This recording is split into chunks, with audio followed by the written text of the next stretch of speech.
Tokencon was even a thing. And he has been volunteering here with Tokencon every year that we've had it. You can always check Art doing his thing up there at the hot games table. So let's give Art a round of applause as well.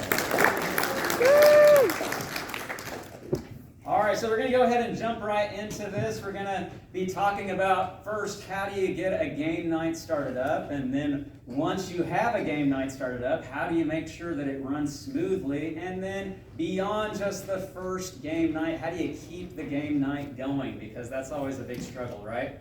So starting off, getting a game night going, let's start off with this icebreaker real quick. What is the number one mistake that maybe people make whenever they are trying to get a game night going? I think the number one mistake, if you're trying to get a game night going, would be thinking that you're actually going there to play your own games. Because you're not probably going to be doing that. The new players come in, and I personally don't get an in-game until about 10 to 15 minutes after the game night starts. We start at 6 o'clock, just so I can grab whatever new players come in, make them feel welcome, make them feel like they have a home with us, and see what their skill level is, and play, a variety of games with them, make them feel good. Yeah, I would agree to that. If I could add one thing for my personal experience would be having doubt in yourself. Like you're going to want to start a game night just because you're going to want to meet people or be social. I think when I started my game night, it's because I was done with playing video games, and I was done with just having being isolated in my house. I wanted to meet people. So when I first started my game night, it started off small, but I had to get past the doubts that it was gonna fail. Like I was always worried that it wasn't gonna turn into anything. And so once I got past that and just started going at it, then I started seeing my numbers grow. But just getting past that level of self-doubt that maybe it might not work, you don't know. You just got to put yourself out there and try it. Yeah, very good. So hopefully you guys will get some tips and tricks and confidence boosters that's going to help you get your game night off the ground. So let's talk about getting a game night started. What's the real key to getting people to show up consistently? I would say advertise. Post an event on Facebook. So what helped me was being a part of the board game community.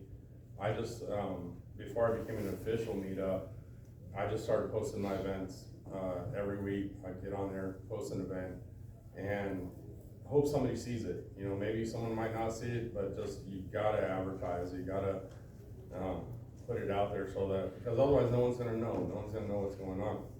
And I guarantee you at some point someone's gonna see it.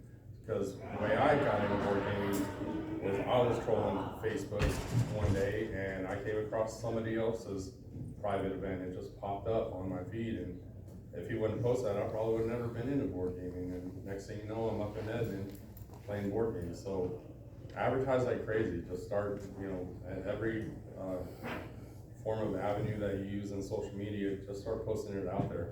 You could even go as far as going to the library and just posting a page up on the library page.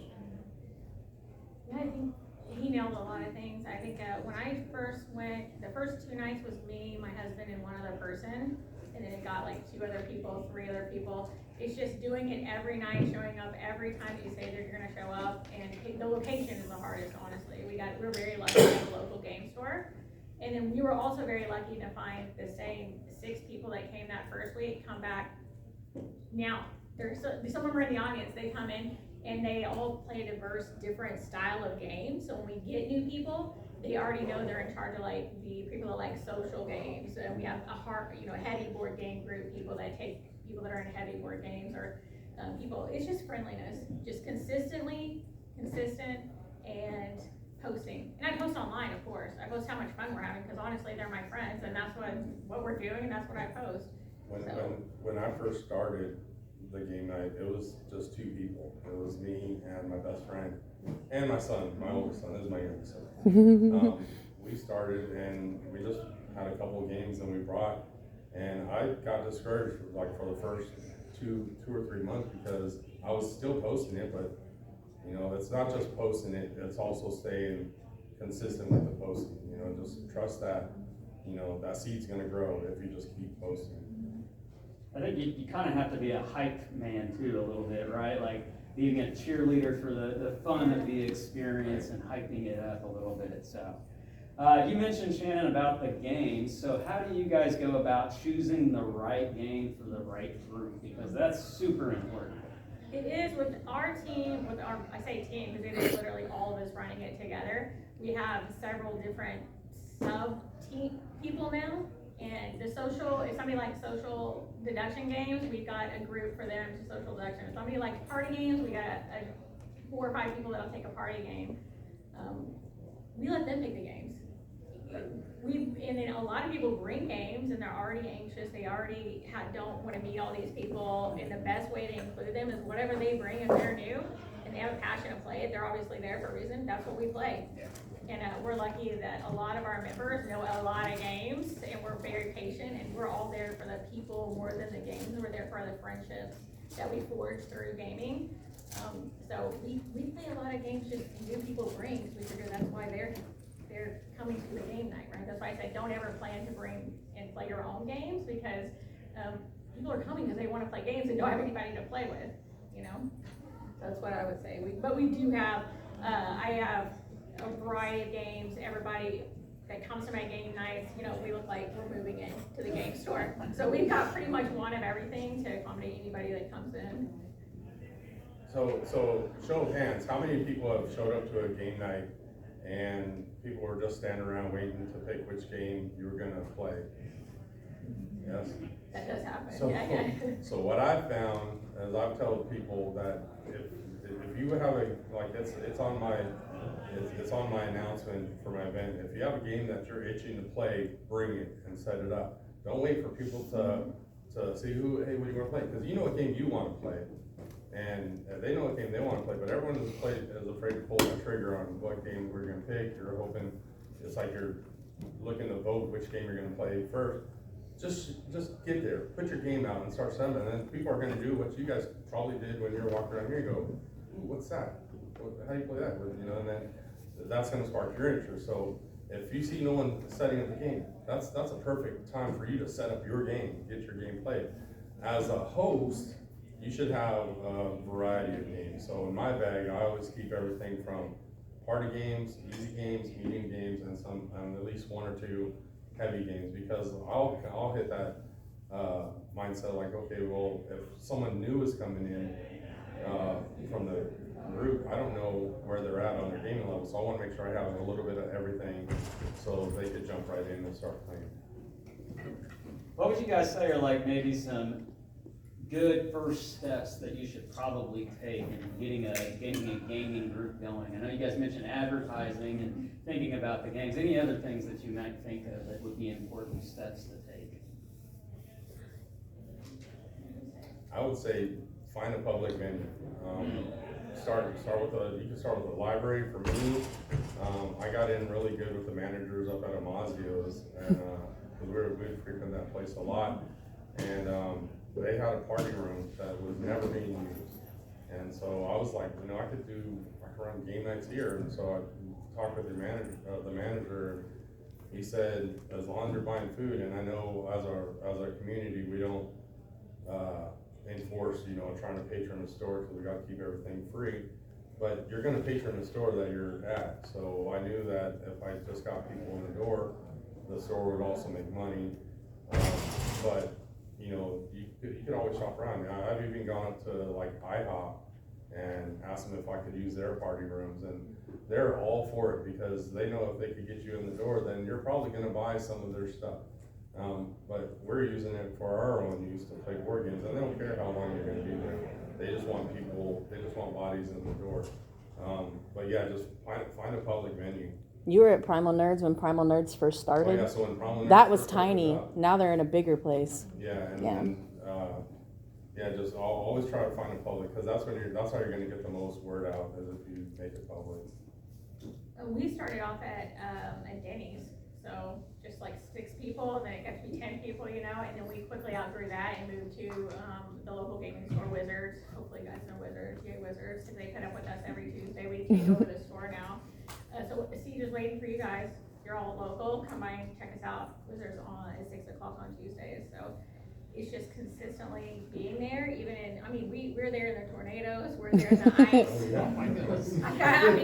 People show up, I'm like, how are you here? We're here for you, right? So, consistent and friendly. Playing And board then games find a in safe venue. rooms.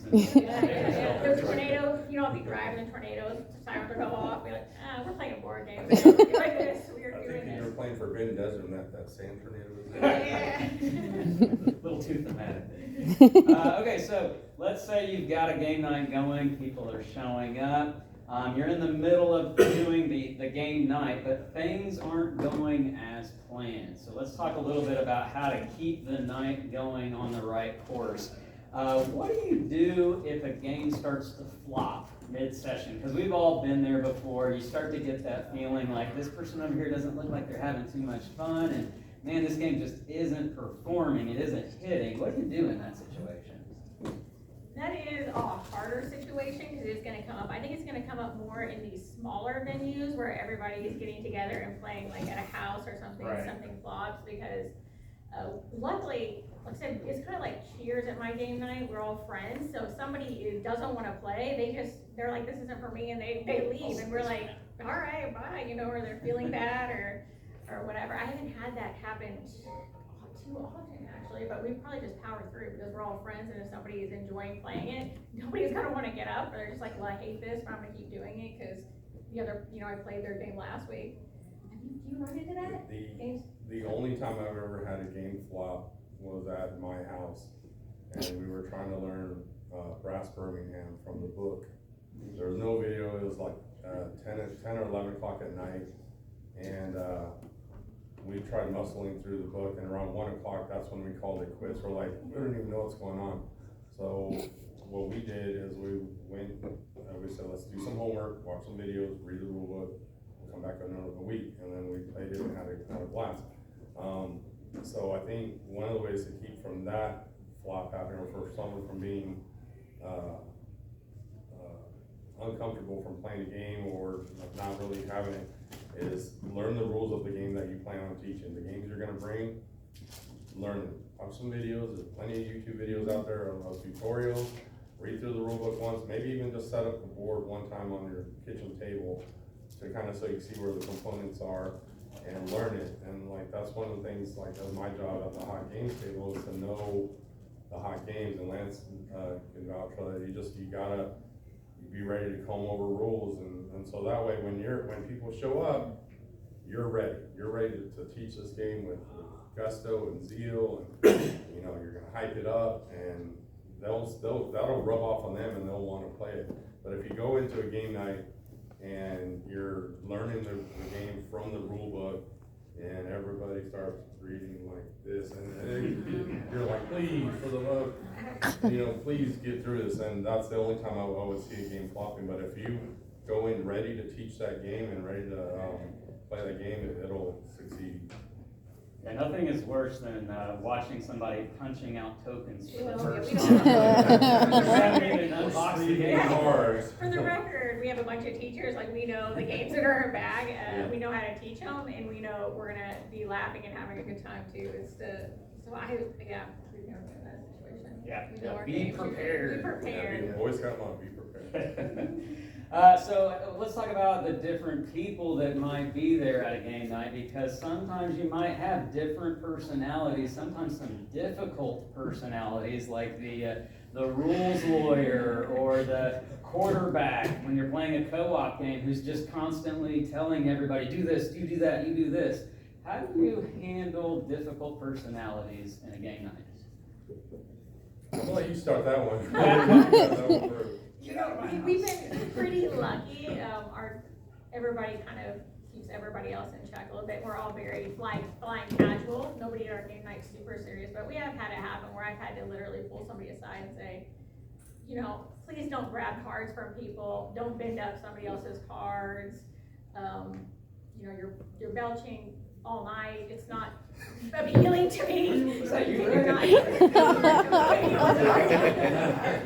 You know who she's talking it is about. not hard, by the way. He's amazing. It has happened where I've had some tough conversations with people and pulled them aside, and usually they want to be a part of the group. Yeah. Also keeping in mind that we're all board gamers and I have quirks, everybody has things they don't see about themselves, we're all a little weird, we're all a little laugh, we have, there's things, so usually if you're just open and honest, you can work through it. That's luckily that guy moved, but. No, I love him, I'm still friends with him on Facebook, but. Yeah, look at the people that are in my group, they're like, exactly what she's talking about. No, he was very aggressive in his style of play. I think there's nipping it in the bud early on too is super important. You don't want to let that kind of continue to foster. You want to probably do something about it earlier on. Right. Yeah. When it comes to like a rules lawyer or a person who has AP or someone, like I'm a rules judge and not a rules lawyer, but I'm also one of those guys that get the rules wrong all the time. Because we've all played the games, the rule books are like that thick. Yeah. So you're gonna get rules wrong, and if you could just keep the spirit of the game played, then it won't really matter. And as you start playing with your normal game group, you're gonna get your regulars, and then you don't care if that person's a ruler. You guys are gonna spark and have, argue, but you look past that because you guys are already friends now, and you work through it. Like I have a guy in my game group, we argue all the time about rules. We don't care. We also just had breakfast this morning and hung out. So you look past all that, and I think the only time you ever really have to knuckle down and address a situation is whenever it goes against kind of the code of conduct that you set for your game group. Like I have 3 rules in my game group that I don't really like swearing a lot. I don't cuss a lot. Even though I got a word on the tip of my tongue, but I try to keep it, G-rated and family friendly. If there's any like sexual innuendo jokes, I kind of want to stop that because people might be uncomfortable with that. So those are the issues, the only issues that I would really ever have to address, and I've had to address them, multiple times because people just come in and they're bringing their behavior with it, and it might, make some people uneasy. What do you guys do to kind of set the right comfort zone atmosphere? Are there any tips that you might give outside of the actual game that you feel are important, like snacks, for instance, and if you would put on music in the background or anything like that? Yeah. Any thoughts on that? Well, we're at Wizards, so we don't do snacks. You have to be kind of picky with the snacks because we're all kind of picky with our components and cards for board games. But we have a very respectful team, so somebody will let you know if they don't appreciate what you're eating in front of them. And then even that, Wizards is already so loud, and we're kind of loud also, so music would not be the answer for us. Yeah. I'm majorly OCD when it comes to board games. I had at Mazio's playing in space set up, and a newbie came and was playing games, and I was really cool with him having the food on the table, but I'm stressing the entire time.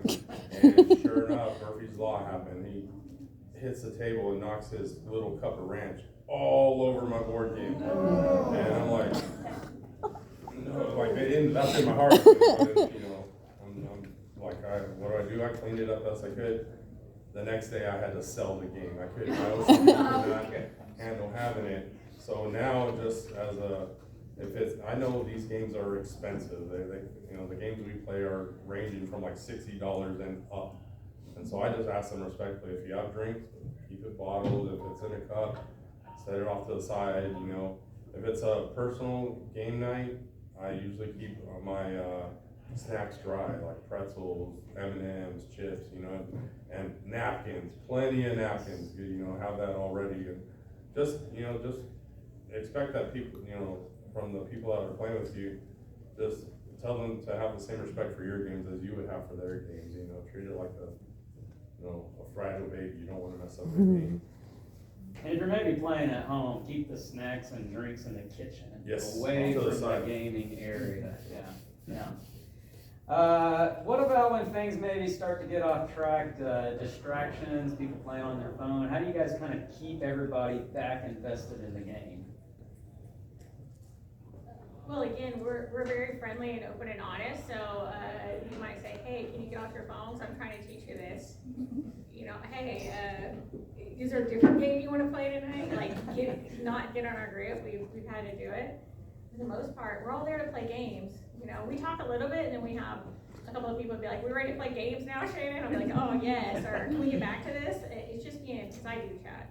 Okay, I'm probably the guilty one of that, because I like everybody and haven't seen them in a week, and I wanna know what's going on, and they just say, are we gonna play a game tonight, or are we doing, it's your turn, come on, you know? Because like, chances okay. are, there's somebody in the group that's thinking the same thought. When are we gonna Yeah. play the game? And so, yeah, you might need to be that person that says, hey, let's get the game going, Yeah. or let's come back to the game. I have one, I'm not gonna mention him, he's here, and said, are we gonna play games tonight, or what? I'm like, yeah, that's why we're here, let's play the game, so, again, I think you have to be really open and honest and build friendships, and then the game night is the second of that. For me, game night is what we do, because we're all there to see each other, care for each other, and build friendships, and then that leads to really open communication. And if it's someone new, you could just respectfully ask them, do you need to take that call, you know, we could pause the game. And all you're really doing is bringing light to the attention that they're, you know, being distracted with their phone, but then they'll be like, oh, okay, no, I don't need to take it, or maybe they will, and you can pause for a little bit. But, that's not, you know, like I'll just double down what she was saying, yeah. As soon as you start getting to know the people, then you can kind of razz them a little bit and, you know, bring it a little bit more to the attention. And they'll put it away. Normally phones aren't a big issue when it comes to board games, unless it's a game that, and we've all played these games where the analysis paralysis is through the roof, and one person is taking a really long time, then you'll start seeing phones come out, and you're like, you know, but then that's a different issue altogether you gotta address, so. Yeah, yeah. Okay, so let's say you've got the game night going, and the first experience was pretty enjoyable. How do we get this to keep happening? How do we get people to keep coming back and make this be something that's sustainable and consistent? So what makes, what might be something that might cause someone to want to keep coming back that we should keep in mind being hosts? If you know, we have a messenger app, and I'm friends with everybody in my group on Facebook, and we have one messenger app, and if someone misses a night, I'll personally reach out to them and see if they're okay. If something happened, if their health is okay, if, you know, they have life problems, and invite them back. Because I care about them as people, and I care about them as friends. And a lot of the new people, I think when I do that, they have more of a tendency to come back and be regulars then, because they know we actually are personally invested in a person, not just the gaming experience. So that is, I make it a point, if somebody misses 2 weeks, I'm definitely gonna reach out to them, because one, I'm their friend and I care, I wanna know what's going on with them, and then two, I want them to know that we all miss them, we actually miss and enjoy them. It's not easy for everyone to go up to a group of 20 people or come back, or maybe they thought they said something weird, or we're all weird, so that's not a problem in our group really, but I think a personal connection, I'd say. And along that personal connection, sometimes you'll have people, when they do come back, they'll apologize for not being there, like, oh, I'm sorry I couldn't make it out, all these things, I've been really busy. If you just let them know, like, it's not a big deal, you know, we let them know that you understand that life happens and things get in the way. There's been nights where I couldn't even make my own game night, but people ran it for me, but you just let them know that we're here regardless, you know, whether you have to take time off or, you know, life gets in the way, we're always gonna be welcoming to you coming back.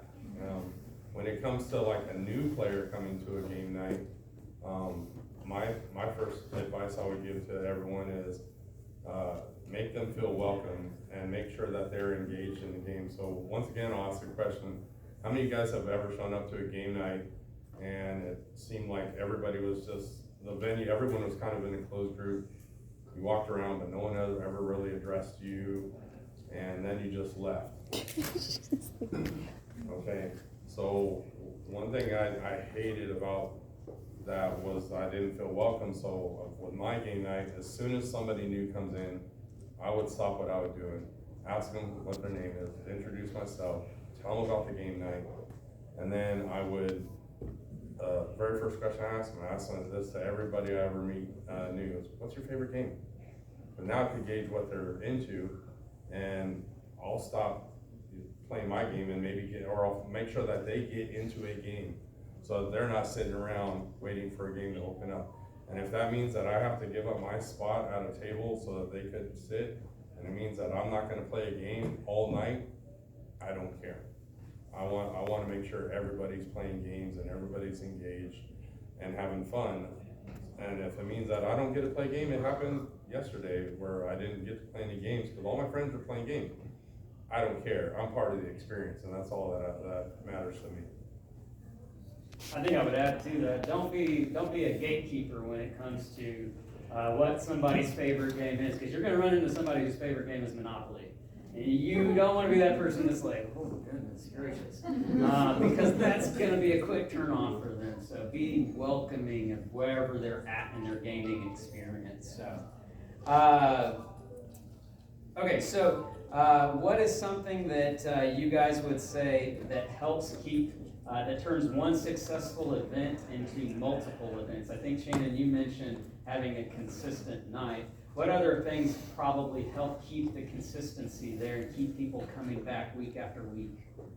Well, I hope they come back because they've had a good time and they enjoy themselves. And then at the end of our game night, we all try to do a group game, like a big, even though we split it off into 3s and 4s and 5, we try to do a flip 7, kabanga, something that brings all of us back at one table, just so we can reconnect with everybody and make it feel like a big, we're all in this group together. And that's why we do those in games, those final fun games, and it all ends up with us laughing, joking around. Even if we've lost, even if we've already, whatever rules, even if the game was terrible, we end it fun. We end it fun because that's really the spirit of game night anyway, and we try to do that as much as possible. So I think hopefully it comes back. I mean, we'll go in the Q&A and see why they come back.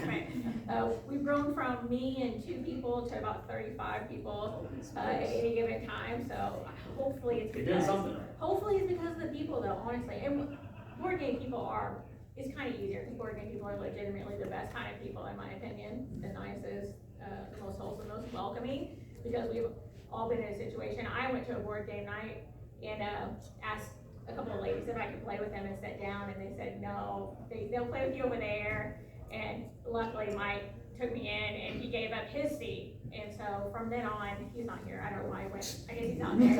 Out there, he's not he's not here, he doesn't even probably know this, honestly. And he gave up he let me play with him and his friends, and that right then I thought, I don't want to be the one that caused me to create my own in Norman. And secondly, I don't ever want that happening to somebody else, because it took a lot for me to go to that game night, and I wanted to make friends. So I know what that feels like, just like he knows what it feels like. I just don't want that to happen to anybody else. So that's kind of how we run it. And then luckily I have a bunch of other people in my game night that feels the same way. We're all looking for connections. What do you guys do to keep from getting burnt out as the host or organizer? Because that's definitely something that can happen if you're having a stressful week or things have just not been going so great. So what do you do to kind of not get burnt out? I would say you need to take some time off from board games. As much as we want to play board games all the time, if your favorite food was hot dogs, you would get tired of eating hot dogs every single day. So when my game night first started, it was once a month on the first Friday of every month. But as the game night grew, more people were starting to show up. They started asking, when can we do this more often? So then we changed it to the first and third Friday of the month, and then the game the group grew some more. So we changed it to every Friday. But you still have a family, you still have other interests that that would demand your time. So it's not, when your group gets to a certain point, it becomes self-sustaining. You don't even have to be there. Other people will grab the reins to run your board game night for you, and you could go do something else. So I make sure once a month I have a date night with my wife, no matter what. And I make sure to set time with my kids.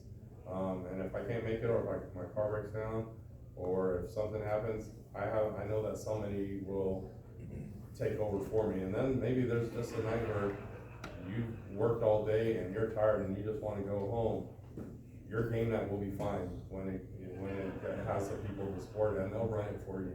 So remember, you have a life outside of board gaming. Even though we love board gaming, go experience life somewhere else. Get a life. I'm not saying that. Please play board games. Just go don't- Go look at a waterfall. Go see some nature.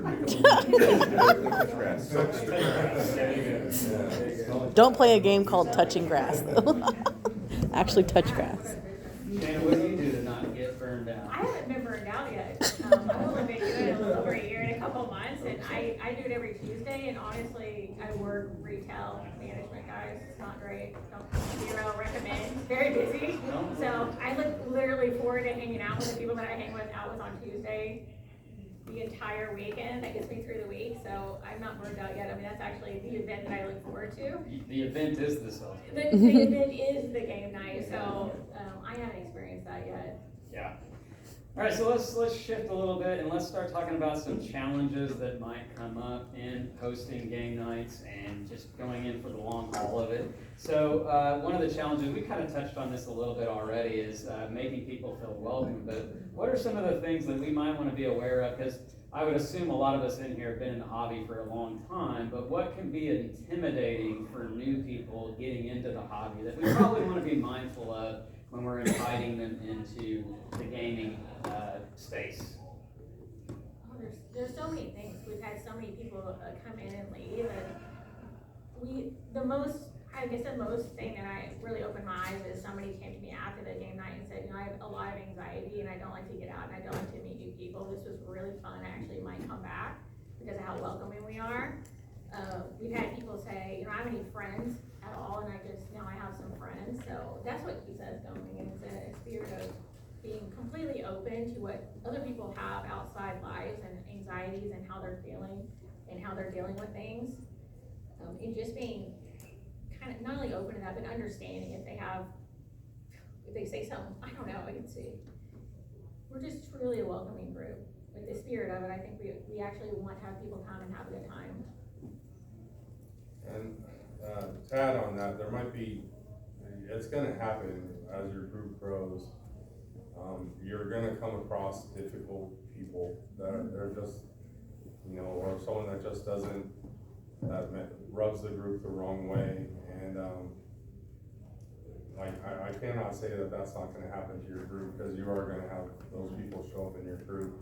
But as long as you keep it, tame and mild, and you're willing to talk through their issues, feel free to pull them to the side and just talk to them and find out what's sparking their anxiety or their issues, and be willing to work through it. And sometimes, sometimes you have to part ways with those people, and that you'll have to be met with that difficult decision that you have to do what's best for the group, but always keep that avenue open that you're willing to work with them to bring them back, because you want everyone to feel welcome. And it pains you to not have them part of your group anymore, so keep an open mind to bringing them back, or finding ways to bring them back, but know that you might not be able to. I always like to try to make sure that I also have a game that's pretty light and easy to get into, just in case somebody's very new to the hobby and they walk in and they see you're playing Twilight Imperium. I mean, that's going to cause them to run straight out the door. So have something easy breezy there with you too, just in case something like that happens. What are some of the mistakes that you guys have made in trying to host games that you wish you knew beforehand and could maybe share with the people? Mine is not knowing the rules up front, and so like I said, if you want a game that you want to bring to the table, be ready to teach it, and then also just making sure that you're inviting to everyone, because you don't want nobody sitting around doing anything. So as long as everybody's engaged, and she hit on that just earlier, how she likes to bring it in at the end of the night, have everybody do that. Have a night closer game, or have a night opener game. And then just be creative with your game night. One of the things that we just started a last year was on every 5th Friday, I host a tournament, and it'll be something light, something that we could all jump into, and something that we all have a blast playing. And I think we did a Flip 7 tournament right for Christmas, and it was a hoot. Everyone loved it. But as long as if you keep it entertaining, people will keep flocking to it, because you're there to create memories. You want to have those memories created. So, and when you keep it entertaining for everyone, you get those memories. I think one of the mistakes I think I run into is I'm really bad with cult of the new. I always want to play a new game every week, do something different. And one thing I've noticed is that not everybody is like that. Like, they want to keep playing the same thing over and over. And both crowds are fine, but be open to coming back to the same game. Even if you're like, man, I just really want to play that over there. Be willing to come back to the same game. Okay, so we're kind of almost at the end of the questions that we had prepared here. I think we planned for having 3 panelists here, and so we've kind of run through our questions a little bit. So I'll go ahead and just open up the floor for any questions that you guys might have. A little bit of Q&A time. So are there any burning questions on you guys' minds for our panelists? Yeah, right here. Actually, I don't have questions. I want to add to something, one of the questions y'all were asked earlier. My first game night was in Norman.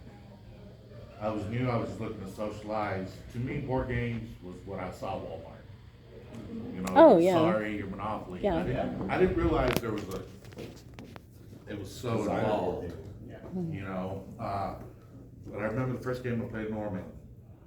I showed up, the groups were already made, but somebody stepped up and they're like, "Oh, you're new? Here, let me show you this game." And I remember the first game I learned was Lords of Waterdeep. A little bit of a heavier game, but then I played something else later on that night that was easier. So I got the full experience of one night. And then where I worked close to Problem Nerds, and my next board game was his. And he realized I was new, and he had me sit down. I learned Skull King. Skull King, man, that's the game. And he actually ended up donating that to me because I enjoyed it. Wow. Yeah, So, he does that. Having that, periodically throughout the game nights for new people. Skull King's not an expensive game, but he gave it to me. And I it's still fun. have it. And I've won other games from other things. So I didn't initially have to dish out a lot of money to become part, of it. The donations, the raffles. That's also beneficial in keeping new people. Yeah. Because if somebody wins a game, I wanted to play it with other people. So yeah. That's So awesome. that's also very helpful too. And now you're here at Tokencon. Yeah, that's right. Yeah. I bought the Dude, you full. played Orloy the other day, like yesterday. Yeah. Holy smokes. That was a tough game to start at 9 o'clock in the morning. That's your morning coffee. Any other questions? Yeah, back here. What's the number of people that you reach and you start to have like a little bit of variety and like people can move around and like try a couple different games? What's 35 sounds great, but like a smaller number, I imagine it would start to function a little bit better. Like 12, it starts to function. I don't know. I was gonna say about 3 groups of 4, 3 or 4. It starts, people kind of find their niche. Mm-hmm. And then from then on, you keep growing, and then that niche of people that likes that kind of games, takes the new people that like those kind of games, and then we just keep tree branching out. It's kind of how it's happened. How people that just do big board games will post them in the messenger, say, I'm bringing Seti tonight, who wants to play it, and then post a video of Seti, and then they know it 100%, they're willing to teach it, they already have somebody in those seats, or a brand new game, or a demo game, or it's really branched off nicely. Do you guys have anything to add over there? All these people right here have been with me since week 1. They're like co-leaders, and that's the thing. We're lucky enough to be branched out so much. We have a lot of co-leaders. Andras is one. He can always bring games, teach games. It does take a minute to get to the point where that actually happens, though. So until then, you gotta, I would say, start a messenger group, put the video of the rules in the messenger group so nobody feels like they're not catching on. At least they've seen it once. and then set it up free time, and then make sure I used to set it out on my table too, and get it set out so they walk in and just start playing, because you don't have that weird 30 minutes of setting up or whatever it is. It's still to this day at my house, if you come over, we'll try to have the game set up for you. Well, when I've learned that when a group gets as big as hers and mine, the variety will find itself. The people are gonna find themselves. When the group starts out small, you have what you have, and you just set it up and hope to play it, and you keep the variety. You're the ones with the variety. When the new people come, you're the one with the variety, and you're setting up. But once it gets to a certain group, there'll be people already showing up to your game night before you're even there, and they've already got their game set up and they're playing. And then your job as a host is just to make sure that the new people coming in are engaged into a game. That's it, because your regulars had already picked their game, they're already playing their game. And then you just get to go around and mingle with them. And so that becomes your joy, is just seeing all the people that have decided to spend their time with you. And that's where your joy is at now. It's not so much at the board game table, it's the friends that you made because they've trusted that your place is now a safe environment to come to, and they want to be there hanging out with you. So the variety will find itself. Well, that's Yeah. So the fact of having a Facebook page was the first thing, because if that Facebook page had never been created for that board game night, we never would have found it. We saw it, we read it, we looked through it, and it seemed inviting, and it just seemed like a friendly group. And we had no idea how many people were gonna be in there, and that's perfectly fine. And then the messenger is really what's kept it going. Because there are nights where I skip out because my anxiety doesn't allow me to do it every week. And then I'll see a note, I'll see a post in the messenger that'll be like, Brandy, we wanna play this, so you wanna play that? Or we're getting people together to play this next week. And just kind of having that preemptive, there's not the fear of the unknown. It's very, very welcoming to everybody. So if we're all kind of on the same page with it, you have that open communication, that makes it a lot easier and more fun, because you get to know these people, and now you have this big community and you're part of these friends. So Yeah, so, let me phrase this in the form. Well, this is gonna be a good one. Y'all talk about a lot about like Facebook groups and meetup groups, but what do you feel the strength of word of mouth? Like telling other people to bring their friends and their family, just spreading the word. Do you think that is also? Every seed counts. Whether it's through word of mouth or social media, as long as you're putting the word out there, maybe they will remember, maybe they won't, but that's not on you. And they'll, I don't know how you showed up to my game that one night, but you did, you were there. Word of mouth. And yeah, and so it'll happen, but as long as you keep planting the seeds, it'll grow, as long as you keep adamant about it and doing it. It doesn't matter if it's through social media or you posting an ad at the library or whatever. Just be consistent with the advertising and you're good. So word of mouth is still a good way, or just, you could be at Target looking at their cruddy board games. But you're looking, you might see someone there shopping for a game, and maybe they picked up the copy of Catan, the only copy of Catan, and you're like, that's a good game, but maybe there's some other games in it. And, so word of mouth is definitely works, and you're like, hey, I run a board game night right down the road, and who knows, maybe they'll show up. I've had whole family show up just because I've talked to them, and because, and your spouse also will end up spreading it out there, just talking about your board game night. And that's how I met one of my best friends, was because my wife shared my board game night with me through word of mouth. So.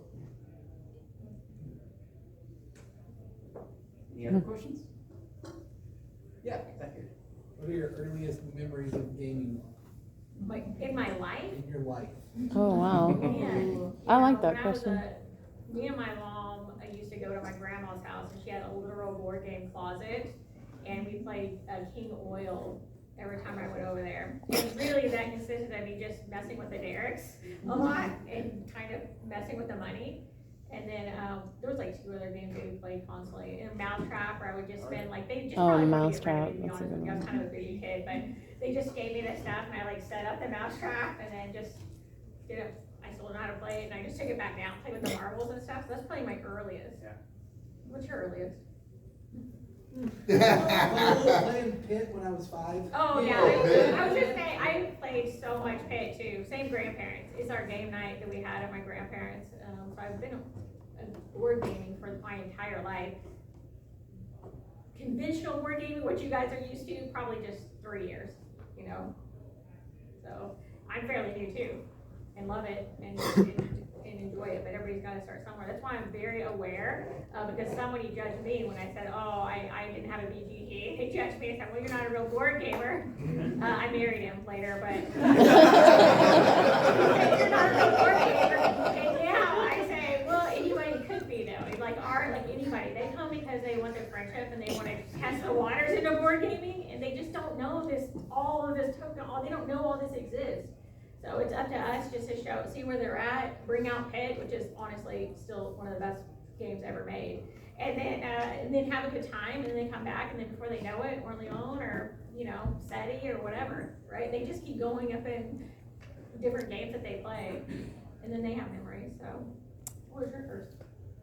I've been playing board games ever since I was a kid over at my grandma's house, probably like most of us, and my memories were always playing Parcheesi, Clue, and chess. Those are the 3 games that we played all the time. Parcheesi, Wahoo, aggravation, whatever you want to call it.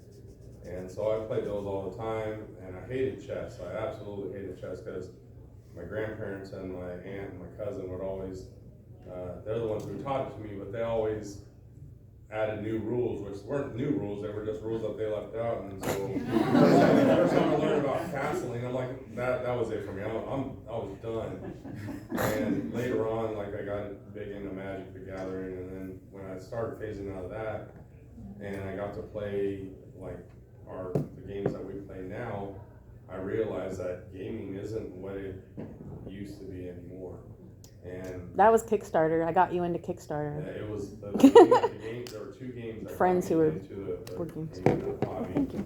One was Boss Monster. If you guys ever played Boss Monster, it was fun. But my buddy designed a board game, and you could probably look it up if you want. It's called Scrum Brawl.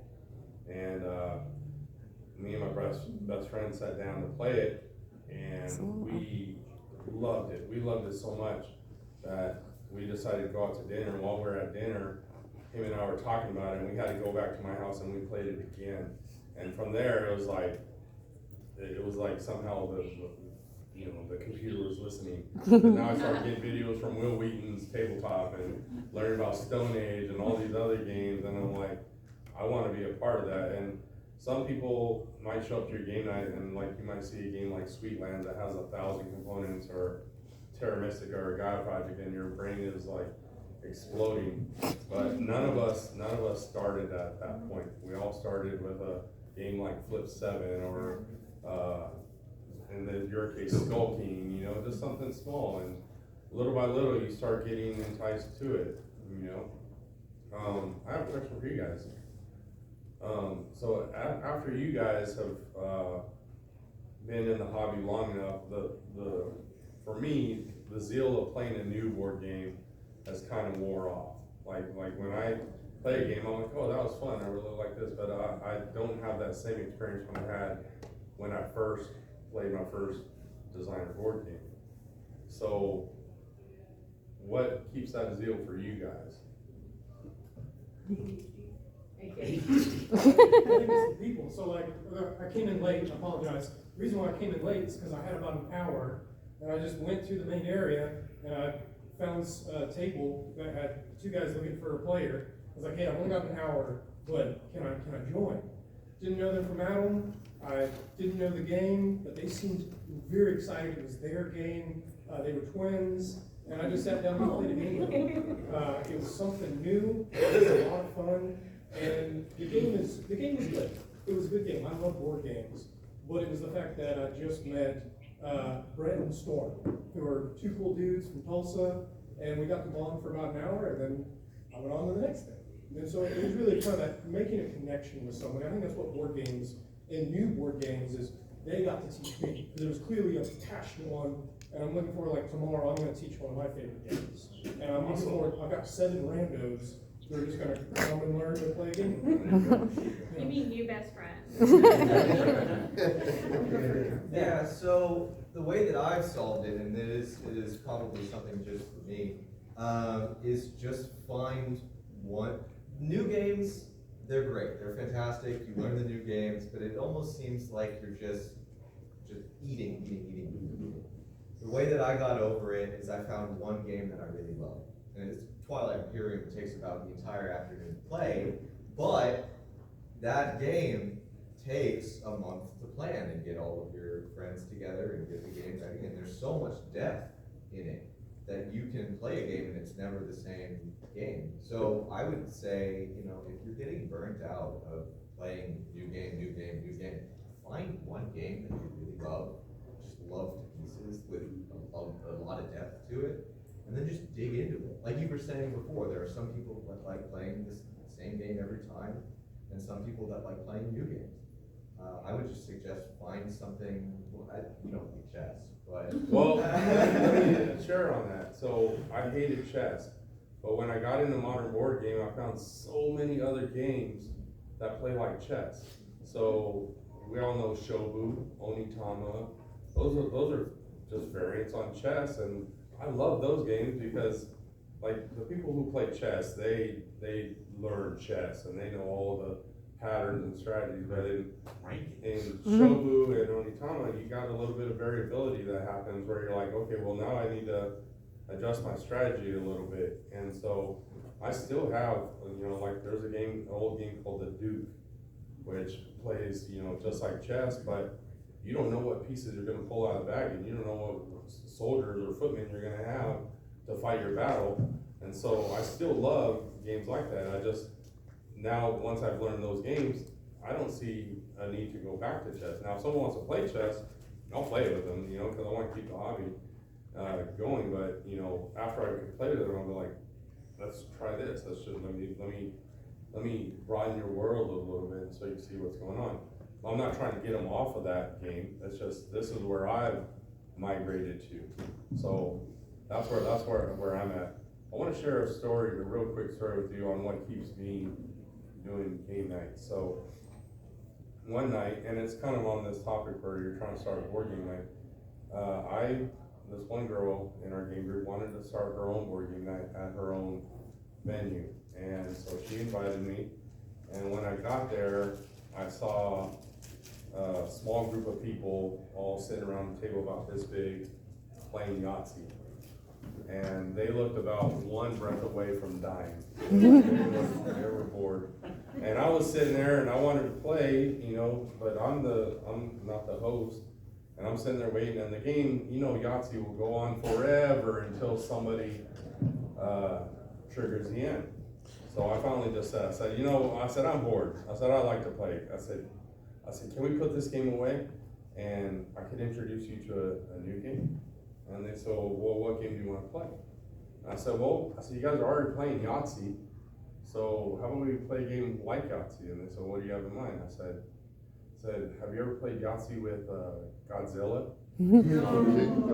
And they were like, what? And I said, here's King of Tokyo. And I set up King of Tokyo, and I told them, I said, you're still rolling dice, but now you could go for victory points, or you could go for smashing your opponent's face and beating the snot out of them. Oh, and guess what? You get special powers now too.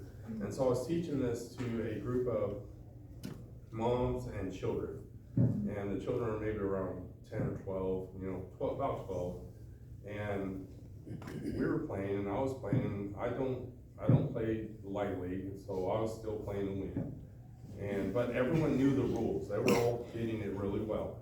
And it just so happens that I had the perfect set of cards that if I rolled the perfect roll, which was 1, 2, 3, fist, heart, star, if I rolled that perfect roll, then I could set the die face to whatever I want. And so I set them all to fist, and I was in Tokyo, and I killed the entire table. Killed the entire table.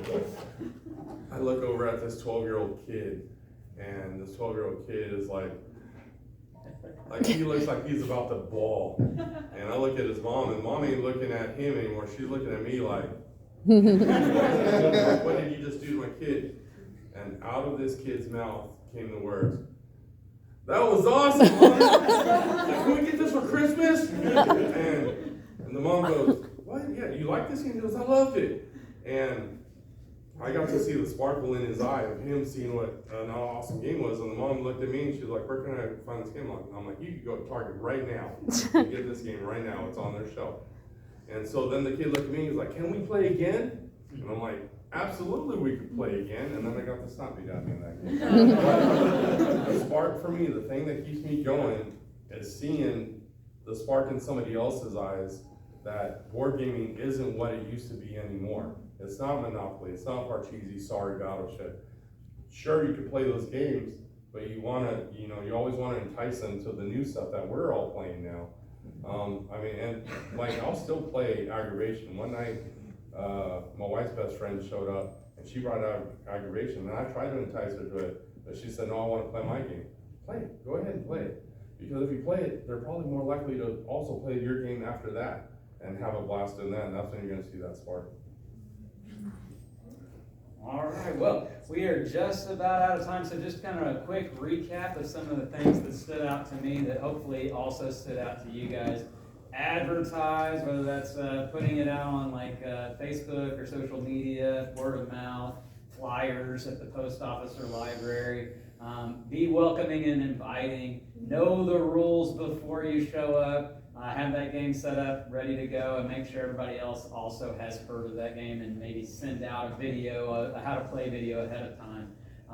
Those were some of the things that stood out to me, so hopefully that was really helpful to you guys. But let's give our panelists one last round. All right, you guys enjoy the rest of your con.